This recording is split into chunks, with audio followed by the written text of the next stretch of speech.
Now, you mentioned he can't contravene existing law, but the administration has announced that it doesn't plan to enforce DOMA, and also it's not enforcing all the immigration rules.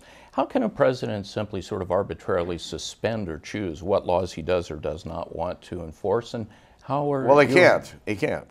You know, the law is the law, and the law covers everyone.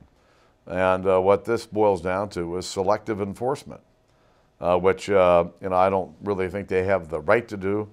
But in practice, you know, if they don't quite have the manpower, they can just look the other way. But this is not the way our government was intended to work. Our government was intended that the Congress would pass the laws, the president would get to decide whether he wanted to sign them or veto them, and then we have the federal court system there to ensure that the Constitution is being followed and the laws are being enforced.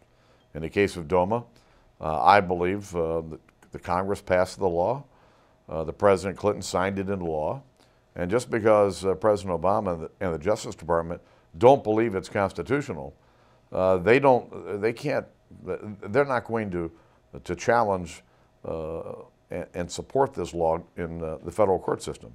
So the Congress is taking a position that if the Justice Department won't fight these claims against it, then Congress ought to fund this.